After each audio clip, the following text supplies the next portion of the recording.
বিগত সরকারের সময়ে ব্যাংক ও দেশের আর্থিক খাতে বিপুল লুটপাট হয়েছে। এসব অর্থের একটি বড় অংশই বিদেশে পাচার হয়েছে, যার পরিমাণ $234 বিলিয়ন দাবি করা হচ্ছে। বিদেশে পাচার হওয়া অর্থ ফেরাতে করণীয় নির্ধারণে বুধবার অর্থ উপদেষ্টা, গভর্নর সহ উচ্চ পর্যায়ের কর্মকর্তাদের সঙ্গে বৈঠক করেন প্রধান উপদেষ্টা।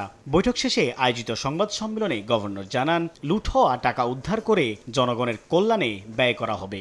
একটা ফান্ড প্রতিষ্ঠা করা, যে ফান্ডের টাকা দিয়ে ব্যাংকগুলোকে আমরা ক্ষতিপূরণ দিতে পারবো, কারণ ব্যাংকগুলো তো বিশালভাবে ক্ষতিগ্রস্ত হয়েছে, তাদের টাকাই লুট করা হয়েছে অধিকাংশ।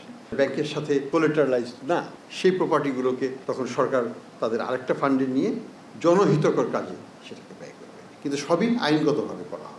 অর্থ উদ্ধারে সংযুক্ত আরব আমিরাত, কানাডা, সিঙ্গাপুর সহ অন্যান্য দেশ সহায়তা দিচ্ছে বলে জানান গভর্নর। বিদেশে পালিয়ে থাকা পাচারকারীদের নাগরিকত্ব বাতিলের দিকেও হাঁটবেন তিনি। আমরা তো দেশগুলোর সাথে কথা বলছি, তারা আমাদেরকে সর্বাত্মক সহায়তার আশ্বাস দিয়েছেন। আমরা চেষ্টা করব তাদের যে রিকোয়ারমেন্ট সেই অনুযায়ী তাদের কাছে তথ্যভর ভিত্তিক রিকোয়েস্ট আমরা পাঠাবো, যার ভিত্তিতে তারা আমাদেরকে সহায়তা দিতে পারবে।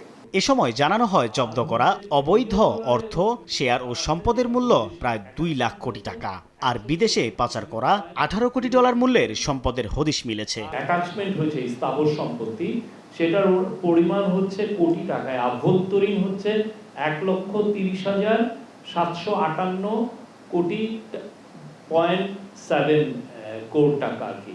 আর হচ্ছে মিলিয়ন ডলারে আছে, যেটা বৈদেশিক অ্যাটাচমেন্ট হয়েছে 164.03 মিলিয়ন ডলার। অস্থাবর সম্পত্তি হচ্ছে 42,614.27 কোটি টাকা, আর মিলিয়ন ডলারের সেটা হচ্ছে যে 20.78। এগুলো হচ্ছে ফ্রিজিং।